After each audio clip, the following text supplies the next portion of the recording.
Téléspectateurs, téléspectatrices, mesdames, mesdemoiselles, messieurs, votre émission Bonjour l'Afrique du côté de Paris. Encore une fois, Oris dans cette émission. Vous savez qu'Oris a couvert toute la semaine la couverture de Bonjour l'Afrique. Je reçois pour la première fois Monsieur Mouvutukidi. Monsieur Mouvutukidi. Monsieur Mouvutukidi pour être précis. Ah, bonsoir à vous. Bonsoir. On va se tutoyer. C'est simple. La règle de l'émission. Bonjour l'Afrique. Ma première question, déjà, vous êtes secrétaire général d'Oris. C'est quoi déjà Oris? Je poserai la question, c'est la question que j'ai posée au président et à tous les hommes d'Oris qui sont passés dans cette émission. Tout à fait. Alors, Oris, c'est l'acronyme de Observatoire républicain pour l'intégrité citoyenne et l'équité. D'accord.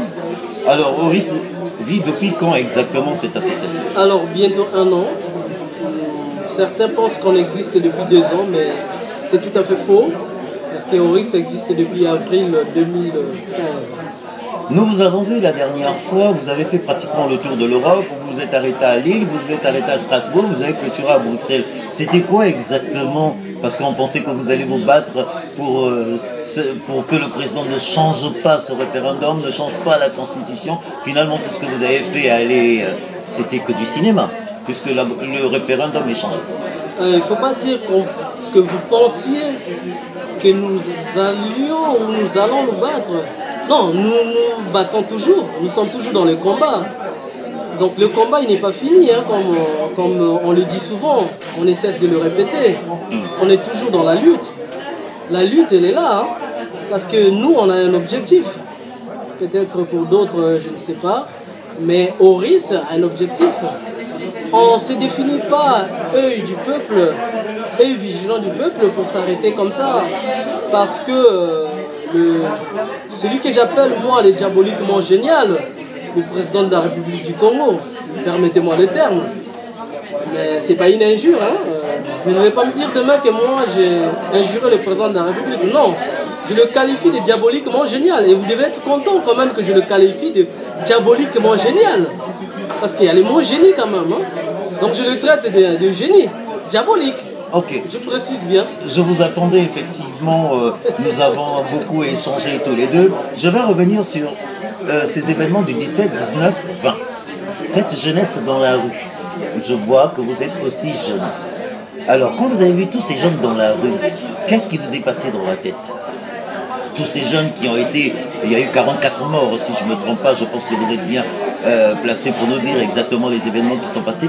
Quand vous voyez toute cette jeunesse dans la rue et que l'opposition s'est retirée aujourd'hui, qu'est-ce que vous pouvez dire en tant que jeune de la République? Je vais d'abord parler de la jeunesse, je vais d'abord laisser de côté l'opposition, parce qu'il y a tant de choses à dire sur l'opposition. Je vais parler de la jeunesse. Quand personnellement, ou sinon nous à Oris, on a travaillé pour ça. On a travaillé pour que les jeunes prennent conscience de leur avenir. Les jeunes prennent conscience de ce qu'il se passe dans notre pays. Les jeunes prennent conscience de leur rôle, de ce qu'ils ont à faire pour la nation. Sans vous couper, j'ai vu que vous avez beaucoup mobilisé à Pointe-Noire. J'ai vu des pancartes d'Oris. Vous pouvez continuer, c'était juste... Tout à fait, on a beaucoup mobilisé à Pointe-Noire. Pas seulement à Pointe-Noire, aussi à Brazzaville. Parce que si vous voulez, à Brazzaville, on a travaillé avec certains organismes, comme le Ras-le-Bol, voilà, pour ne citer que celui-là. Nous avons travaillé en coulisses avec eux. Nous avons soutenu par les moyens qui étaient les nôtres en ce moment-là. Hein, c'était pas beaucoup, mais ça suffit pour que Ras-le-Bol puisse faire quelque chose, quoi. Si les jeunes sont sortis dans la rue, les jeunes ont compris qu'il était temps de se mettre dans la rue, qu'il était temps de braver ce pouvoir, qu'il était temps de se faire entendre, de dire, de parler, de s'exprimer, parce que nous avons fait en amont ce travail qui a payé. Et si vous voulez, notre sentiment était un sentiment de, pas d'autosatisfaction, mais de satisfaction déjà. L'autosatisfaction viendra lorsque nous aurons réussi à mettre dehors M. Sassou et tout son système.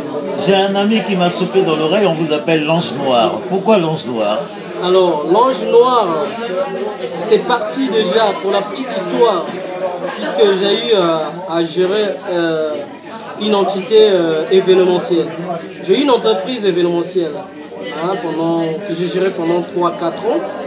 Donc je produisais des artistes, pas des œuvres, mais je produisais des artistes en playback. Voilà, donc c'était dans le sud de la France. Il me fallait un nom qui soit provocateur. Tout ce qui est provocateur attire. Je voulais attirer l'attention des gens. Et donc il fallait trouver quelque chose qui n'a jamais existé. Peut-être qu'il y a eu des anges noirs avant moi, mais jamais entendu parler, jamais entendu. Aujourd'hui, derrière moi, après que j'ai pris ce pseudo, ange noir, derrière, il y a eu d'autres anges noirs. Revenons sur l'événement, puisque tout le monde est en train d'être corrompu dans Paris. J'ai appris qu'il y a eu des gens qui vous ont approché, essayer de vous corrompre pour entrer dans certains partis politiques dont je tairai les noms. Est-ce que vous n'allez pas faire comme tous ces vieux qui ont été corrompus? Parce que je poserai la question, comme j'ai posé à tous mes invités dans Bonjour l'Afrique, nous avons l'impression que tout le monde est corrompu. Et on m'a dit que vous risquerez aussi, Oris risque d'être corrompu d'ici là. Mais Oris est corrompu dès son naissance. Qui ne le sait pas? Qui ne le sait pas que Oris est corrompu dès son naissance? Donc on vous propose de l'argent depuis que vous avez été créé? Pas qu'on nous propose de l'argent depuis que nous avons créé Oris. Mais qu'on sous-entend que Oris a été créé sous l'égide, ou sinon sous la tutelle de Madame Sassou. Vous ne le savez pas peut-être vous? Oris a été créé sous l'égide de Madame Sassou, puisque M. Blaise Titembo est neveu à Madame Sassou. M. Kissa Marcus est neveu à Madame Sassou. M. Alain Makaya est neveu à Madame Sassou. Comme si Oris c'était un truc vili. Mais alors, revenons à ce que Sadio Kanté avait dit dans ses écrits. J'ai suivi les écrits que Alain Makaya s'est retrouvé avec un fils de Nguesso, soi-disant pour des contrats, bref, donc ça veut dire qu'Oris travaille avec Madame Sassou. Je vais donner deux réponses. La première, je vais citer un musicien, mais qui aujourd'hui n'est plus dans mon cœur parce que il fait partie de ces usurpateurs-là, ces gens-là qui utilisent la population pour s'enrichir illicitement et même bêtement et malhonnêtement. Je vais citer Kofi qui avait dit « Vérité, ayez dans l'ascenseur. » Non, c'est le contraire. Le Kouta ayez dans l'ascenseur, voilà. La vérité ayez dans l'escalier au commis.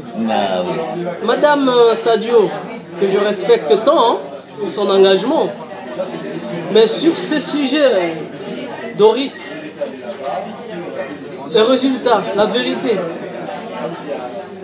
aujourd'hui, la vérité. Dites-le-nous. Ben, la vérité, c'est que tout le monde a compris que c'était une manipulation. C'était une manipulation. C'était pour essayer de discréditer Oris, c'est-à-dire à travers Alain Makaya, qui était la proie. Alain Makaya était la proie pour atteindre Oris.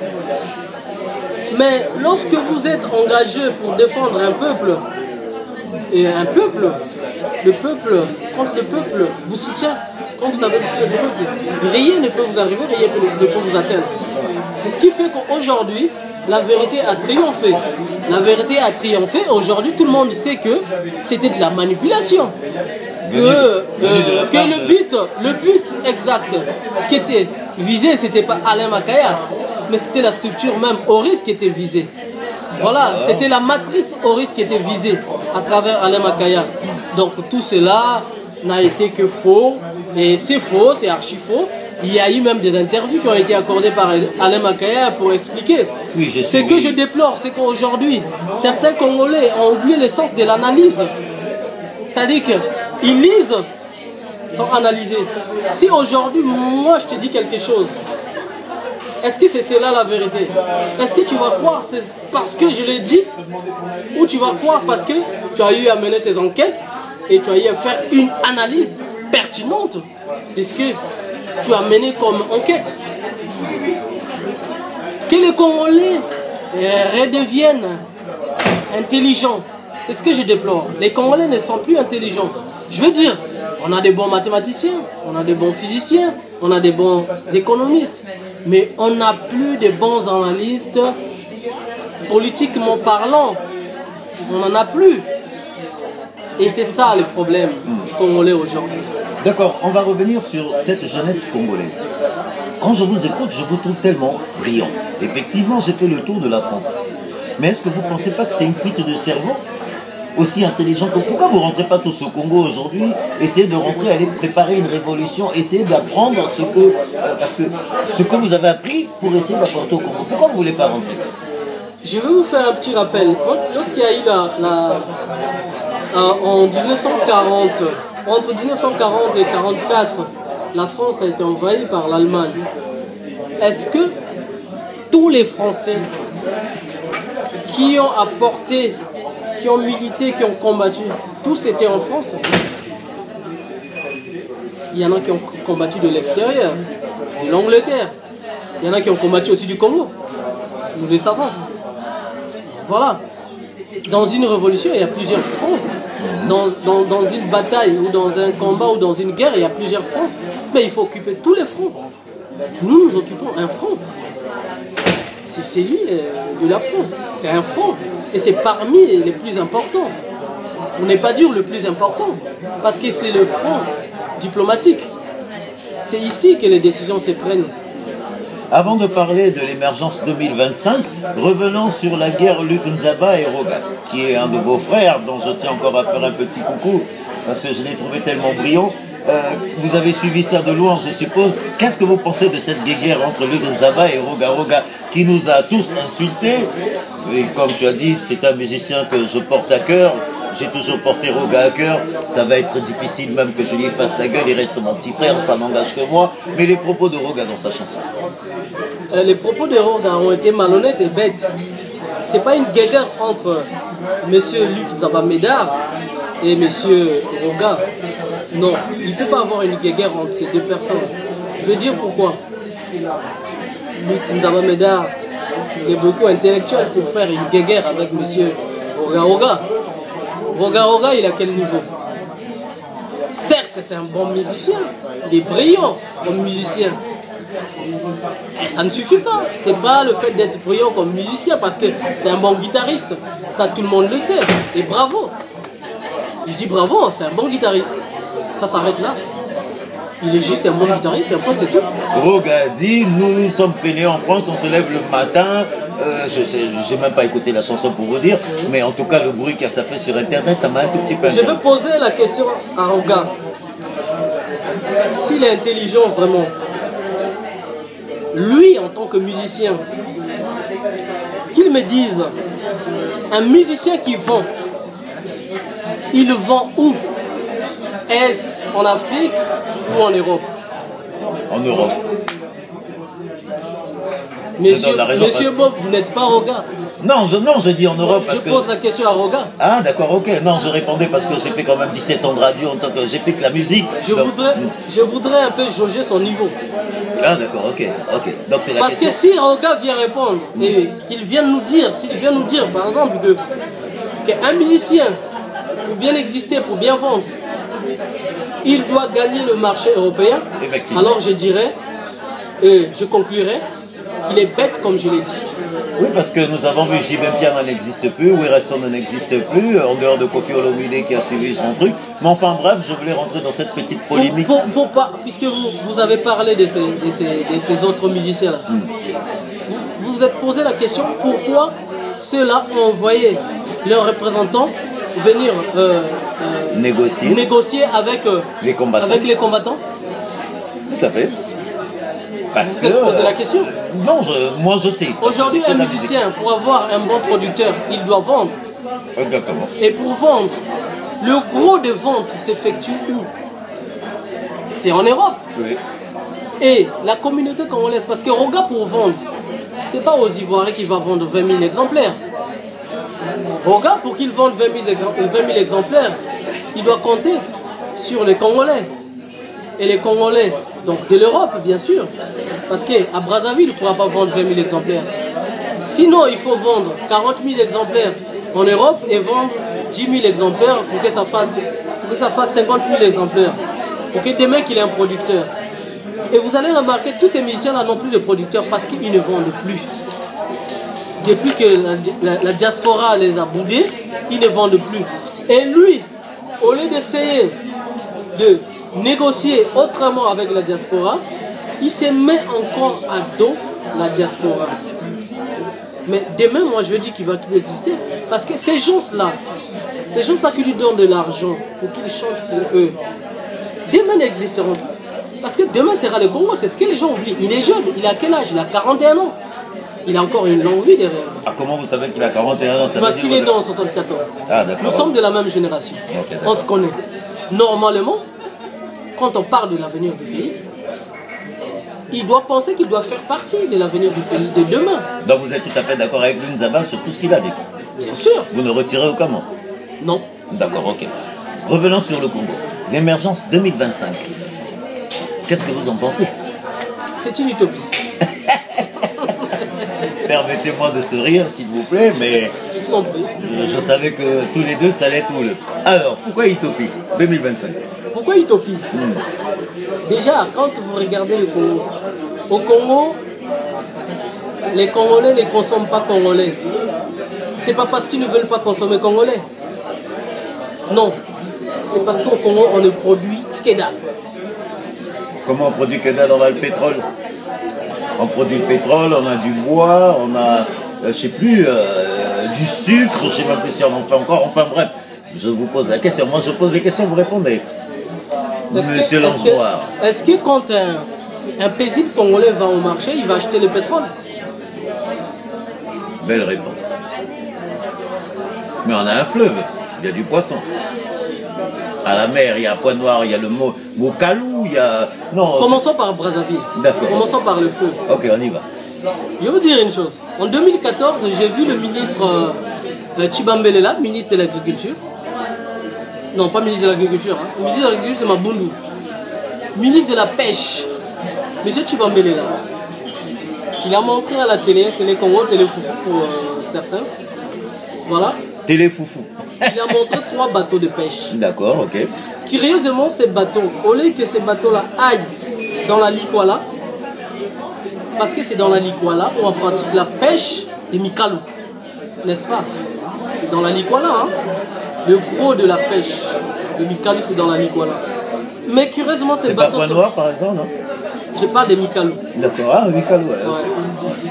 Curieusement, ces 3 bateaux sont partis dans l'Alima. Et l'Alima, quand on parle de l'Alima, on voit Olombo, on voit Oyo, tout ça.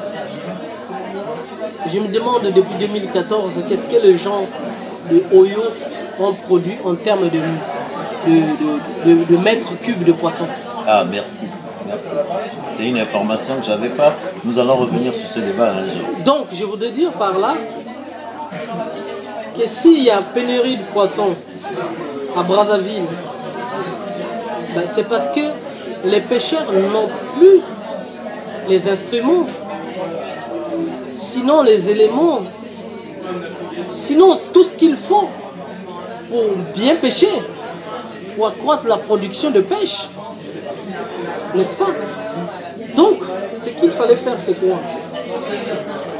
C'est doter ces pêcheurs-là et non aller doter des pêcheurs qu'on ne connaît même pas, qu'on ne voit pas, d'Oyo et de Lomo. Mais il y a des Chinois qui sont là. Les Chinois? Les Chinois, ils pêchent pour les Congolais ou pour les Chinois? Ah, les Chinois pêchent pour les Congolais? Mais quand vous allez sur le marché congolais,